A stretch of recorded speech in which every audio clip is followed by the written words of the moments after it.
Hi B settle family. இன்றைக்கி பார்க்க போகிற ரெசிபி சொரக்காயில் ஒரு டிஃப்ரெண்ட்டான ரெசிபி கோஃப்தா. அது வந்து நார்த் இந்தியாவில் ரொம்ப ஃபேமஸான ரெசிபி. அதுக்கு என்ன பண்ண போகிறோன்னா, அதுக்கு சொரக்காய் நல்லா கிரேட் பண்ணிக்கிட்டு அது தண்ணியை வடித்து எடுத்துடணும். அந்த தண்ணியை வந்து கிரேவியில் யூஸ் பண்ணுவோம், ஸோ தூக்கி போட வேண்டாம்.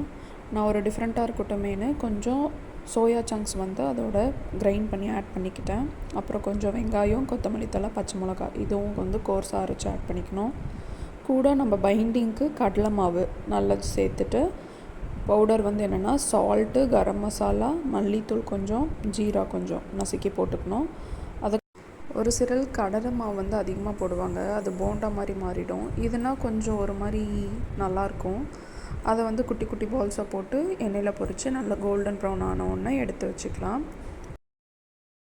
இப்போ வந்து குக்கரில் வந்து ஈஸியான ஒரு கிரேவிக்கு ரெடி பண்ண போகிறோம். அதால் தக்காளி, ரெட் கேப்சிகம், கூட வெங்காயம், இஞ்சி, பூண்டு, பாதாம், வேர்க்கடலை, பச்சை வேர்க்கடலை, அது ஒரு டிஃப்ரெண்ட் ஃப்ளேவருக்காக ஆட் பண்ணிக்கிறேன்.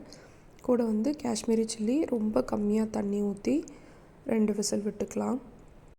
அது விசில் அடங்கினதும் எடுத்து ஆற வச்சு அரைச்சி எடுத்துக்கலாம்.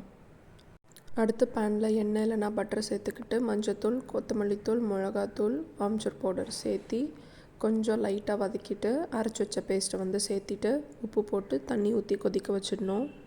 கூட சொரக்காய் புளிஞ்சு வச்சு தண்ணி சேர்த்துட்டு கரம் மசாலா சேர்த்துட்டு ஃப்ரெஷ் க்ரீம் சேர்த்துக்கலாம். இது வந்து ஆப்ஷனல் தான்.